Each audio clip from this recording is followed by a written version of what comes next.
Iran के supreme leader Ayatollah Ali Khamenei की मौत हो चुकी है। अमेरिका इजराइल ने 28 फरवरी की स्ट्राइक में उन्हें मार गिराया है। खामेनेई खुलकर इजराइल के अस्तित्व को मिटाने की बात करते थे। नेतन्याहू मानते हैं कि खामेनेई की हत्या के बाद क्षेत्र में स्थिरता आ जाएगी। आखिर क्या है अयातुल्ला अली खामेनेई की कहानी? कैसे बने ईरान के सुप्रीम लीडर और अमेरिका इजराइल उनके पीछे क्यों पड़े थे? नमस्कार, मैं हूं आपके साथ ममता तिवारी। आप देख रहे हैं न्यूज 18 का डिजिटल प्लेटफॉर्म।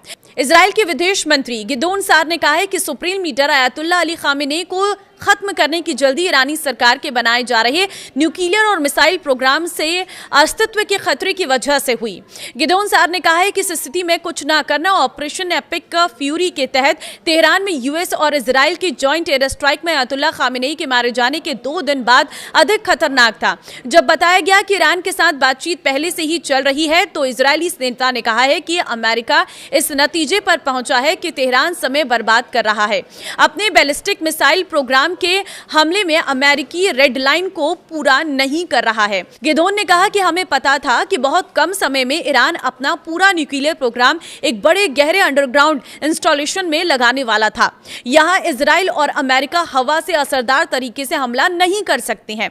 वे बैलिस्टिक मिसाइल प्रोडक्शन के साथ भी ऐसा ही करने का प्लान बना रहे हैं। उन्होंने कहा है कि बेशक हमारे लिए यह अस्तित्व का खतरा है, इसलिए क्योंकि हमने सोचा कि हम समय बहुत कीमती है। हमने ईरानी लोगों की उम्मीदों को ध्यान में रखा, जिन्होंने आजादी के लिए बहादुरी से लड़ाई लड़ी, लेकिन बिना किसी बाहरी मदद के इसे हासिल कर नहीं सकते थे। इसलिए हमने अपने अमेरिकी दोस्तों के साथ मिलकर तय किया कि हमें कार्रवाई करनी चाहिए।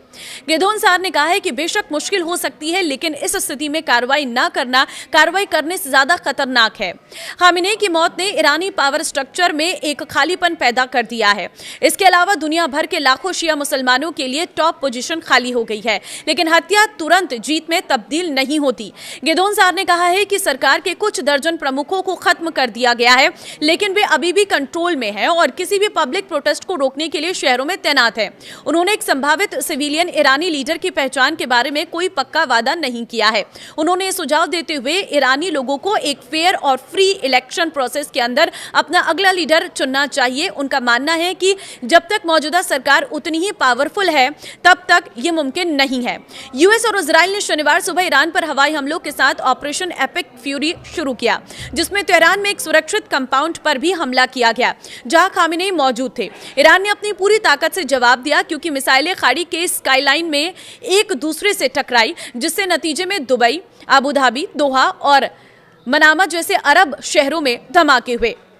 दरअसल इजराइल और ईरान की रंजिश की कई बड़ी वजहें हैं। पहली है, खामेनेई ने अमेरिका, इजराइल और पश्चिमी देशों के खिलाफ मजहबी राष्ट्रवाद को हथियार बनाया। उन्होंने इराक, सीरिया, लेबनान और यमन में मिलिटेंट नेटवर्क खड़ा किया, जिससे एक्सिस ऑफ रेसिस्टेंस कहा गया है। दूसरी चीज है, ईरान ने इजराइल के अस्तित्व को नकारा और फिलिस्तीन के मुद्दे का कट्टर समर्थन किया। ऐसे में खामेनेई ने इजराइल के खिलाफ हिजबुल्लाह, हूती और हमास जैसे मिलिटेंट नेटवर्क खड़ा कर प्रॉक्सी वॉर छेड़ी है। तीसरी चीज है, खामेनेई ने ईरान के न्यूक्लियर प्रोग्राम को सीधा किया, लेकिन खत्म नहीं किया। इसके जरिए अमेरिका, इजराइल समेत पश्चिमी देशों पर दबाव बनाए रखा। ईरानी न्यूक्लियर प्रोग्राम को इजराइल अपने लिए सबसे बड़ा खतरा मानता है।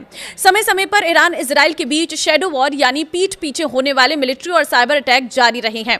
ईरान दुनिया का सबसे शक्तिशाली शिया देश है। खामेनेई की कमान में मिडिल ईस्ट में ईरान का दबदबा बढ़ा है। ऐसे में उनकी मौत से न सिर्फ मिडिल ईस्ट का भविष्य बदल सकता है, बल्कि दुनिया पर भी इसका असर पड़ सकता है।